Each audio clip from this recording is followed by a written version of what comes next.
Hello everyone, welcome to Pratap academy. कैसे हैं students आप सभी लोग। तो स्टूडेंट्स, आज के इस वीडियो में हम लोग बात करने वाले हैं हिंदी क्लास 10th का जो पेपर पैटर्न है, ओरिजिनल पेपर पैटर्न, उसके बारे में बात करने वाले हैं। तो आइए इस वीडियो को शुरू करते हैं। तो ये आप यहाँ पे कुछ खास बातें ध्यान रखेंगे। उसमें हम लोग क्या है, तो कौन सा सेट है, सेट नंबर 1 है, और प्रश्न पत्र कोड क्या है 3/1/1 है। यहाँ पे आपको रोल नंबर भरना है। ये सारी कुछ जानकारियाँ दी गई हैं। कितने पेज रहेंगे, 15 पेज रहेंगे। कितने क्वेश्चन रहेंगे, 17 क्वेश्चन रहेंगे। इसमें 15 मिनट पहले आपको क्वेश्चन पेपर दिया जाएगा, यानी 10-15 पर, और 10-30 से लिखना आप चालू करेंगे। तो हिंदी अ है, हिंदी में 2 सब्जेक्ट चलता है, अ और ब, यानी ए और बी। तो हिंदी ए है ये, ठीक है। तो यहाँ पे मैक्सिमम जो टाइमिंग दिया गया है 3 घंटे, और कितना जो है अंक का है, यानी कितने मार्क्स का है, वो 80 नंबर का है।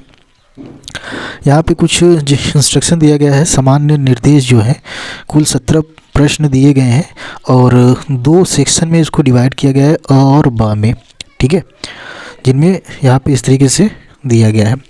तो आइए पेपर को समझते हुए आगे बढ़ते हैं। तो यहाँ पे अ जो है, यानी कि क्वेश्चन 1 इसमें जो है हमारा 5 नंबर का है। ये क्या है, बहुविकल्पी है, यानी आप इसको पढ़कर, और बहुविकल्पी है, इसको पढ़कर पैराग्राफ के थ्रू इसका आंसर आप देंगे। जैसे ये क्वेश्चन आ गया, तो इसमें टोटल 5 क्वेश्चंस दिए रहेंगे, और यहाँ पे ये सही और गलत का जो कथन है उसको भी आपको करना पड़ेगा। फिर दूसरा क्वेश्चन ये आता है खंड अ का ही, जो 5 नंबर का है। निम्नलिखित काव्यांश को ध्यानपूर्वक पढ़कर उसके आधार दिए गए प्रश्नों को सर्वाधिक उपयुक्त वाले आंसर को चुनना है। यानी जो एप्रोप्रिएट आंसर लगता है, जो सही लगता है, उसको हमको बताना है। यानी एक पैसेज रहेगा और एक इस तरीके से पोयम रहेगा, कविता रहेगा, इसको पढ़ के आपको आंसर देना है। तो यानी इसमें भी 5 क्वेश्चंस आपको मिल जाएंगे, ठीक है। 5 क्वेश्चंस यहाँ भी आपको मिलेंगे। फिर क्वेश्चन नंबर 3 पर आते हैं। ये 4 क्वेश्चन मतलब 4 नंबर के हैं। इसमें दिया गया है 4 प्रश्नों के सही उत्तर वाले विकल्प चुनिए। यानी कि यहाँ पे एक वाक्य दिया गया है, इस वाक्य में से जो सबसे सटीक लगता है इन चारों में से, ABCD में से, तो इनमें से आपको क्या करना है, वो चुनना है, यानी टिक करना है, ठीक है। तो ये 1, 2, 3 और टोटल इसमें भी 4 आपको मिलेंगे, ठीक है। तो यहाँ पे 5 है, 5 क्वेश्चन है। क्वेश्चन नंबर 4 आता है। 4 भी 4 नंबर का है, यानी 5 दिया है, 5 में से 4 ही आपको करना है, ठीक है। अब यहाँ पे भी क्वेश्चन 4 में भी आपको क्या करना है, टिक ही करना है। ये व्याकरण से कुछ संबंधित है, तो उसमें भी 5 दिया है, लेकिन 5 में से करना आपको 4 ही है, क्योंकि 4 नंबर का है। फिर क्वेश्चन नंबर प्रश्न संख्या 5 पर आते हैं। प्रश्न संख्या 5 में भी कुछ ऐसा ही है कि 5 देगा, 4 करना होगा, ठीक है। तो ये चीज़ क्या है हमारा, यहाँ तक इसमें आप देख लीजिएगा। इसके बाद प्रश्न संख्या 6 आता है। 6 भी कुछ ऐसा है कि 5 देगा, 4 करना है। एकदम बड़ा ही आसान सा पेपर का पैटर्न बनाया हुआ है कि 5 में से 4 करना है आपको, ठीक है। तो यहाँ पे आप देख ही रहे हैं। फिर प्रश्न संख्या 7। प्रश्न संख्या 7 में भी क्या दिया है कि 5 करना है, 1-1 नंबर का रहेगा। यानी निम्नलिखित पठित पद्यांश पर आधारित बहुविकल्पी प्रश्नों, यानी ये भी क्या है, आपके बहुविकल्पी MCQ टाइप है, इसको पढ़ना है, और इसमें से जो सही लग रहा है चारों में से, उसका आंसर आपको दे देना है, उसका उत्तर आपको दे देना है 2 और 3 पर, ठीक है। तो 5 ये हो जाएगा। प्रश्न संख्या 8 पर आते हैं। तो 2 नंबर का है, यानी इसमें 2 क्वेश्चन करना है। तो इसमें यहाँ साफ साफ लिखा है कि किन्हीं 2 प्रश्नों के उत्तर आपको देना है।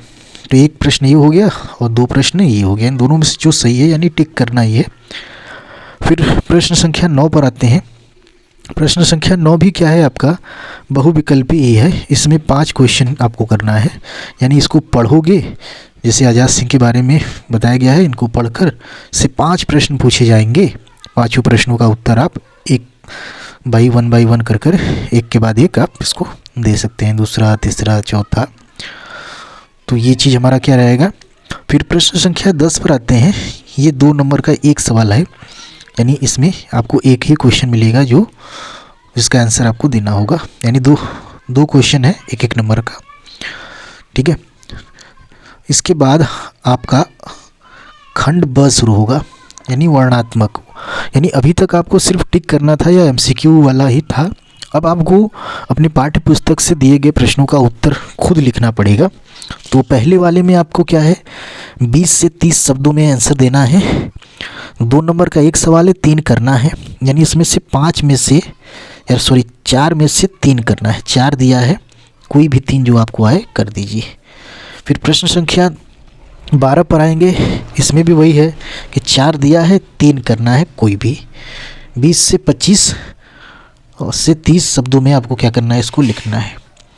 फिर प्रश्न संख्या 13 पर आते हैं। ये क्या करना है, इसमें 2 करना है 4 नंबर का, यानी 8 नंबर का हो जाएगा। इसमें 50 से 60 शब्दों में अपनी उत्तर को आपको लिखना है। 3 में से कोई 2 करना है। फिर 14 पर आएंगे तो एक विषय पर क्या करना है, लगभग 120 शब्दों में अनुच्छेद लिखना है।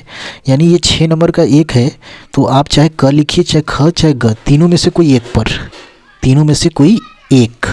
ठीक है। फिर 15 पर आते हैं।